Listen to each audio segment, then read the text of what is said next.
Hi, welcome to Dreams Recycled Expert Series. And today I'm here with Sarah Elkins, who is a communication coach and an authentic relationship builder. Welcome, Sarah. How are you today? I'm doing great. Thanks for having me, Tiffany Ann. I'm so glad to be doing this with you. I'm so glad you're here. So tell me, where are you today? I am in Helena, Montana, which is the capital of the state of Montana, and it's very chilly. It's down like 60 degrees today.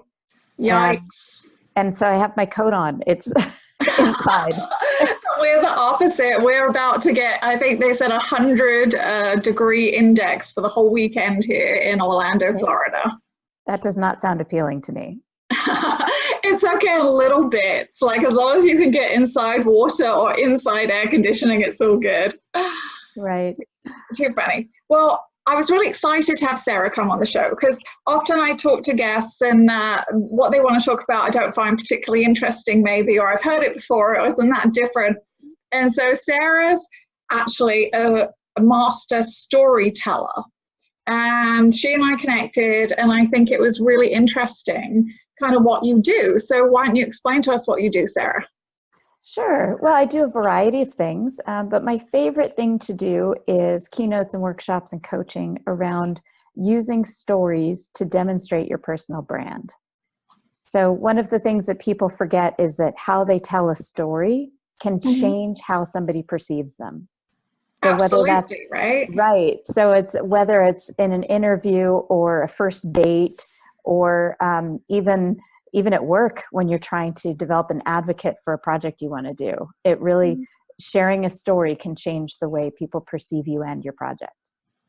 Right, and we are all guilty of that, right? We tend to be in three groups: the oversharer, the medium sharer, or the not sharer at all. And people who know my story, they know I've been on 4 million dates. And I have to say, it's very evident when you do kind of a social experiment like that. It's like 400 interviews of people. And it's definitely, I mean, some people are just very good storytellers. Some people's stories instantly are a massive like red flag, no go, etc. So how would you explain to somebody, like, what should they be talking about? Like, how many stories should they be telling, and what kind of spin or no spin, or how does that work? Well, it really depends on the situation and the questions the person in front of you is asking. I always like to start with finding something that we have in common. So oftentimes I'll talk about my kids and something funny that happened.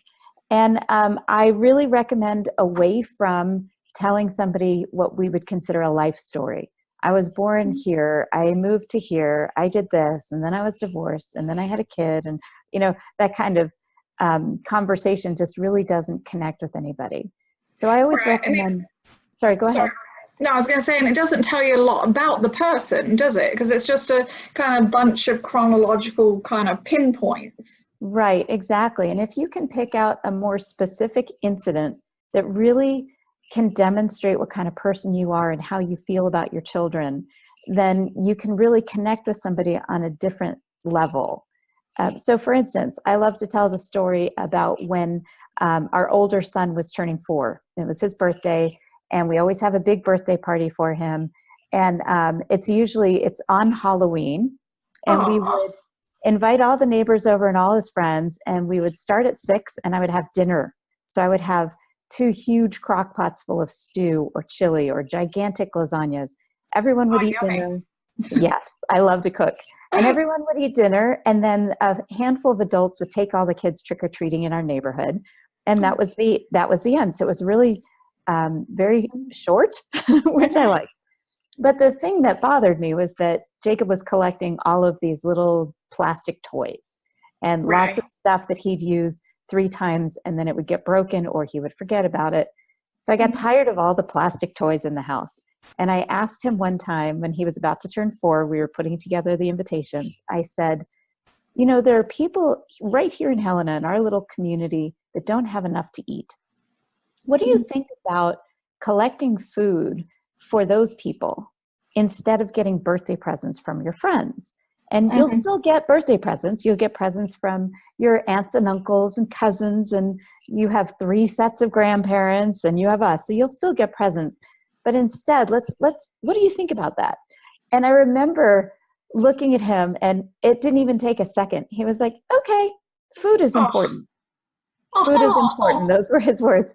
And I said, okay, great. And of course, now I'm thinking, I am the mother of the year right here. This is like, it was all to save myself from cleaning up little stupid plastic toys. But You mean you don't like to step on them at 3 a.m. no, in the morning? exactly. I love Lego, but enough is enough.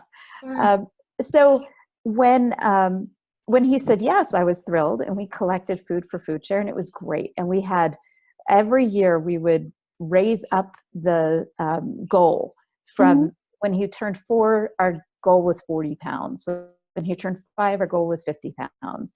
By the time he was 10, he was collecting well over 100 pounds of food, and everyone knew what to do. Yeah, it becomes tradition. And what a great tradition. That is awesome. Was great. But what was really funny, and this is the indication of how different your children are, when I approached this with our younger son, Max, and he was turning 4 a couple of years later, I suggested to him that maybe we collect food for Food Share, or maybe gloves and coats and mittens for people at the homeless shelter in town or something like that. And his answer was, oh, but Mommy, I like presents.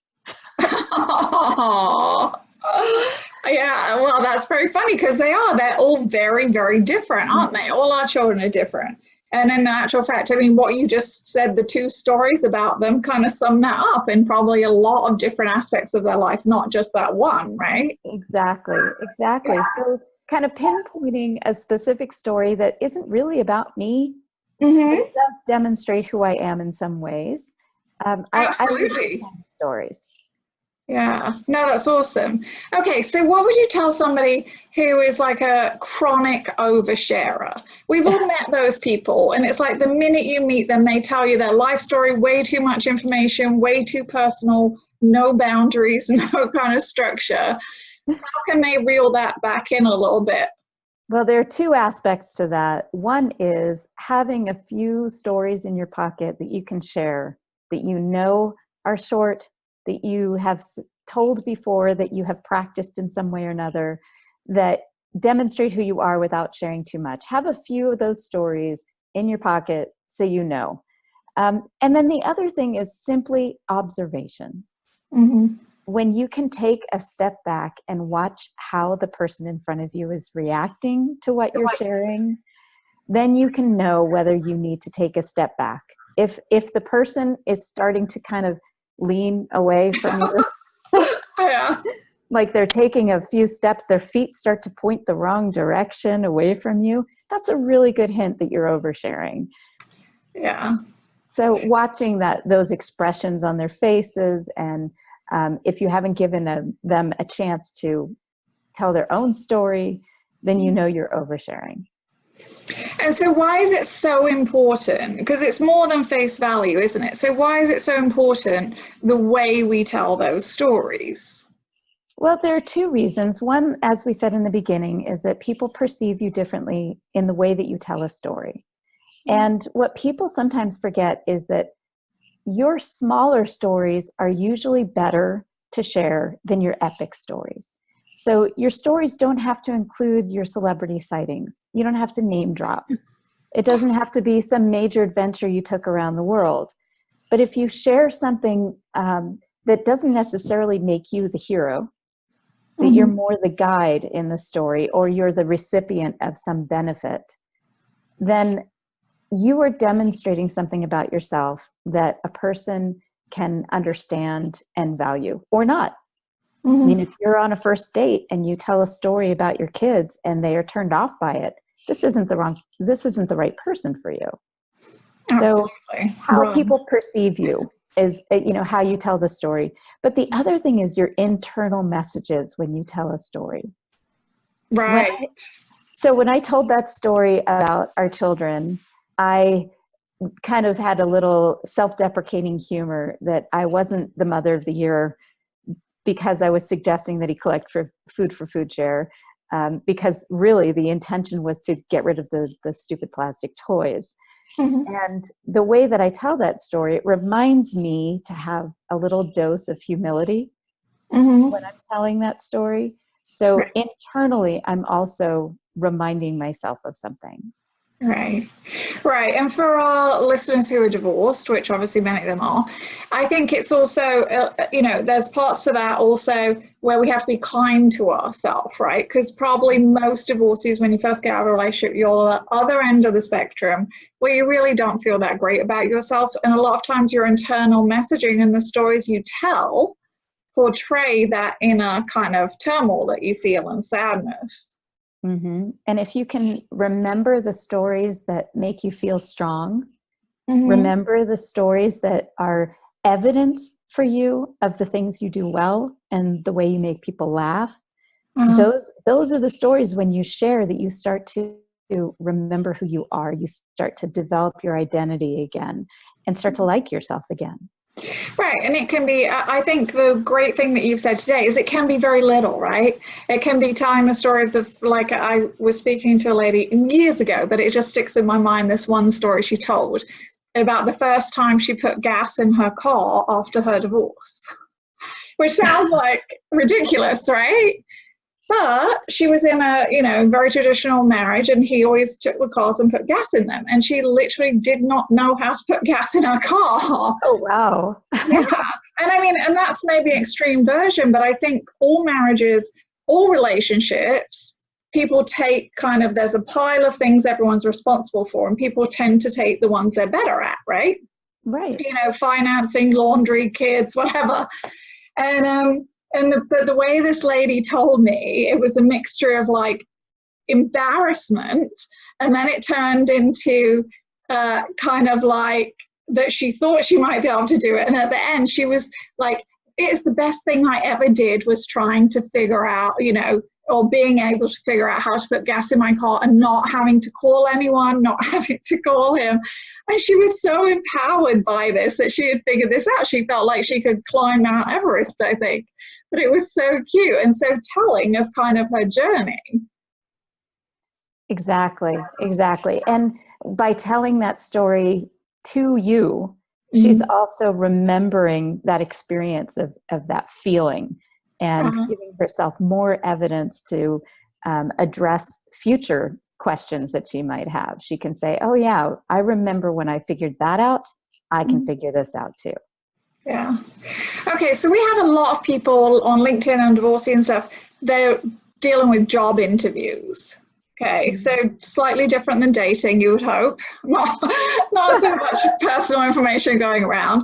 But what do you do in a job interview? Do you share? Do you not share? Are you a robot? Like, where is that level of storytelling in that scenario? Especially for people who have been out of the workforce for a long time, haven't interviewed for a long time. Where are we up to now in society? What do we do? I think it's not that different from dating, really, because it comes down to observation. What kinds of questions are they asking you? If they're asking you personal questions, you have to decide whether you're comfortable answering them. And there are a lot of organizations that know better than to ask you personal questions at this point, but there are still some that set off alarm bells when they ask you about your children. Mm-hmm. I always suggest that you have what I call a portfolio of stories available when you're about to go to an interview. Generally, we know the questions they're going to ask us. Right. Like, what are your strengths? What are your weaknesses? Exactly. Tell me why we should hire you. What makes you a good candidate for this job? If you Google interview questions and then a job title, you'll have all the questions that you could possibly get from that interview situation. So if you know in advance, what I do is I create a story portfolio, and I think about very specific projects that I was successful in, very specific relationships that I was able to develop that helped me create success in my life and in my organization. And I'm talking very specific. So looking at, for instance, I was a public information officer for a city, and I had to develop advocates in order to make things change, because government agencies are very well known for being slow to move, and not transparent, not particularly good at communicating. And I had developed a rapport with the chief of police.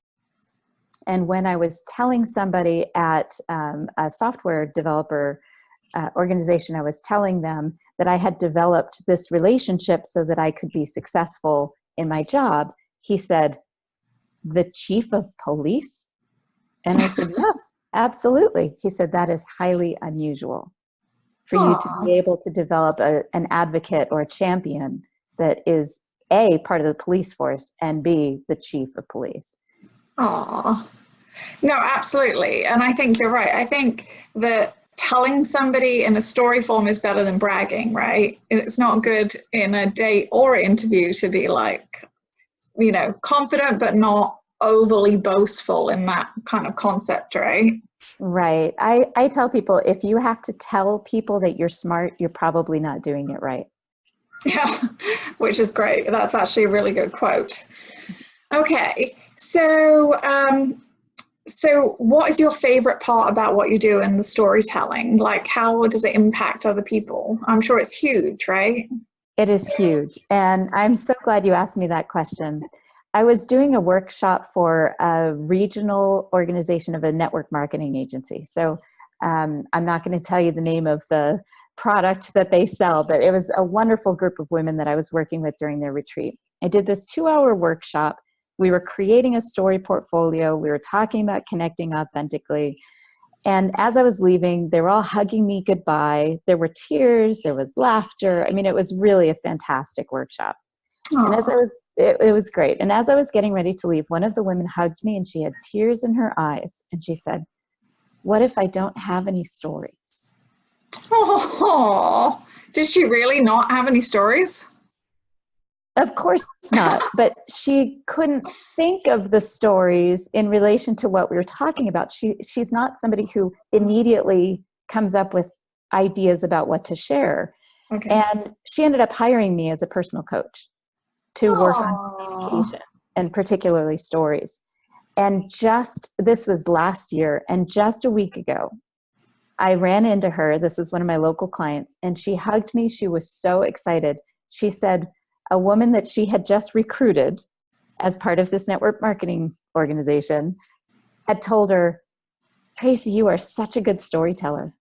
Oh, job well done. Check that box, right? It was so rewarding. It was one of those moments, and she was just buzzing. She was so excited, and her confidence was just in a completely different place from when we started a year before. Because the fact is, not everyone is a good communicator, are they? I mean, it's something that's either genetic or in you or not. And I don't even necessarily think it's whether you're introvert or extrovert. It's just some people are good at portraying who they are and how they are, and some people just are not that great at it. I think they don't think about how they're coming across. Mm-hmm. And I think as long as you aren't considering how people are perceiving you and making it the way that you want it to be, then that's when people struggle with coming across and not knowing. Mm-hmm. Does that make sense?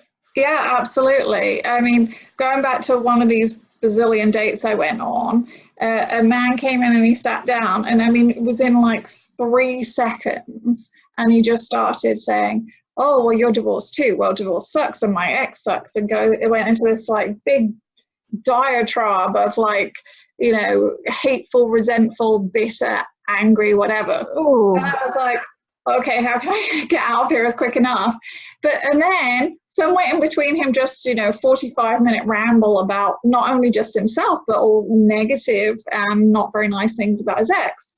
He went, "Yeah, well, and dating is not any better. I can't ever seem to make it to a second date." And I was like, okay, shall I tell him? Shall I now coach him, or shall I do, like, what do I say? But hopefully by now he's figured this out. So you didn't tell him? No, I didn't. I actually have said something before. I was talking to somebody who was upset about not getting a job, and he was telling me all about the interview, and he was complaining. And I said, well, that might be contributing to your being unsuccessful in multiple interviews, because all you're sharing is negative. And it is the most unattractive thing in a person, isn't it? It's like, absolutely. We all have issues. We all have problems. We all have, sadness and grief and tales to tell that are not nice, or, depressing, sad, whatever, adversity, right? But somebody who is just, no matter what, negative, I think is by far the most unbearable person to spend time with, whether it's at work, relationships, or anything else. I agree. So how can those people change? Well, first they have to know. Mm-hmm. So they wouldn't go on a date with me and hear it, because I don't like confrontation. So I wouldn't be the one to tell them. But if somebody else told them, said, hey, maybe you shouldn't be so negative. Well, it really depends on their self-reflection. If you know you're one of these people that is struggling with relationships, you're struggling at work, asking people that you care about or that you trust to say, I know something's going on and I can't put my finger on it and it's really bothering me. What do you think? I want your honest opinion. And the first thing that has to happen is that you have to let your guard down. One of the worst things is to ask for that kind of feedback and then be totally offended and defensive when it comes. Mm-hmm.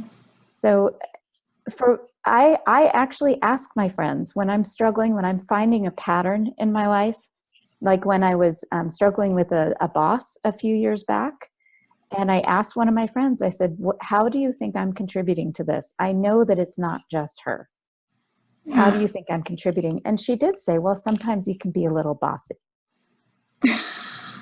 And my first instinct was to, get defensive and say, I'm not bossy. What do you mean? But I didn't say that. I stopped myself because I realized I asked her. Right. And she was kind enough and compassionate enough and honest enough to tell me what she was thinking. I couldn't just dismiss it. No, and we're all works in works in progress even. I can't speak today for some reason. So, I know I am too. And I think it is, if you have people that you're really close to, that you really trust their opinion, then obviously reach out and hopefully don't get too mad when they tell you the answer that you don't want. Exactly. But you have to want to change. You have to recognize the patterns and realize that you're part of the problem. Absolutely. Well, that was wonderful. I'm so glad for you to tell us about the storytelling. It's very interesting. And now we're going to finish up with the randomness questions. And we have new ones for you today. Oh, boy. So the first one is, what superpower would you have if you were an Avenger or superhero or whatever? No, that's a good question. I think I'd like to be able to fly. And why is that? Well, for one thing, there are many times when I'm going somewhere and I just want to be there. Teleportation. Oh, Teleportation, that would be awesome. Yeah. But many years ago, I think I was in 3rd grade and my brother was in 5th grade. And we lived in Los Angeles and we were crossing a very busy intersection. And I must have been ahead of him, and a car went to turn right and hit him. It bumped him as he was crossing the street. And I knew that he had fallen down, but I don't remember anything else. And I do remember they made me get on a school bus. I didn't get to go with him in the ambulance. And so I worried all day. Nobody could tell me if he was okay. How awful. It was awful. And we're very close. And I was so upset. So I went through the whole day without knowing. When I finally got home, found out that he was okay, just bumps and bruises. But from that point on, for some reason, every once in a while, I'd have this flying dream where I could fly and swoop down and get him out of the way before the car hit him. Aww. And I continue to have these weird flying dreams where I can swoop down and pick people up and get them out of danger. Aww. So that would be my superpower. Well, that's kind of like what you do as a coach though, right? You swoop in, help people out, set them back up and fly off. Well, I like to not think of myself as the hero because mostly because my coaching clients, they have to choose to come to me. I like to think of myself as a guide more than a hero. But yes, it is definitely rewarding to be able to swoop down and participate in that solution. Okay, what would your worst date scenario be? Oh gosh, I've been married almost 22 years. So Well, any date probably after that would be pretty yes, the date. worst date scenario. Well, how about if I tell you one of my worst dates that I had long before I got married? Okay. I was in high school and I didn't date much. I was very shy and I didn't get asked out very much. And I finally got asked out by a guy from a different high school. And I had braces at the time. And he took me out for pizza. And we're sitting across from each other out for pizza. And I take a bite of this pizza and it went halfway down my throat, got caught on one of my braces, and I gagged and it flew out of my mouth across the table. The worst. Oh my gosh, I was so embarrassed. And he thought it was funny, but he asked me out again a few weeks later. He called me back and I was like, I don't think so. See, boys like that stuff. He probably thought it was funny. Yeah, it would be like me farting, right? Oh my God, that's hilarious. Yeah. How funny. Okay, are you a coffee or tea girl? Coffee in the morning, tea in the afternoon. Okay. Beach or mountains? Both. I'm called to the beach at least a couple times a year, but I live on a mountain and I find great solace and peace on my mountaintops. I'm sure it's beautiful there. It is. Okay. If you could be anyone for the day, who would you be? You know, if you had asked me that 10 or 12 years ago, I probably would have had an answer, some celebrity. But I am so comfortable where I am right now, comfortable in my skin, growing, changing. I'm not sure I would want to be anyone else, even for a day, because I know everybody has their own problems. Absolutely. But I was thinking, as I was speaking, and I was thinking, I wouldn't mind being the President of the United States for one day. How much work could you get done? I don't know. That's probably not a lot, but at least I could maybe turn a few things around, and I don't know. I could think of something. And if nothing else, it would be fun to snoop around the White House for a little bit, I think. Yes, I think that'd be really fun. Yeah. Well, Sarah, you've been wonderful as always. So glad you came and joined us today. Thank you for sharing your knowledge and expertise with us. So where can people find you, Sarah? Well, first, thank you so much for having me on your podcast. I really enjoy our conversations. And people can find me on my website, elkinsconsulting.com. And my LinkedIn profile is Sarah Elkins, and you can find me by searching "The Smile is Free." That's actually my URL for my LinkedIn profile. The Smile is Free. Oh, that's very cute. Thank you. One of my friends came up with that when I was doing a lot of customer service workshops. So that's where that came from. And I would encourage people to consider looking at my website and going to the No Longer Virtual page, which is a conference that will be happening in March, the 22nd and 23rd in Chicago. And it's not a traditional networking event. It's really about connecting beyond the keyboard and reminding people how important it is to connect face-to-face. Absolutely, in real life. That's very important, very rare now. Yes. Well, you're somebody I would love to meet in real life one day. So thank you, Sarah, for being here. And we will put all the links to Sarah's website and everything else so you can find her. But thank you, Sarah. It's been wonderful. Thank you.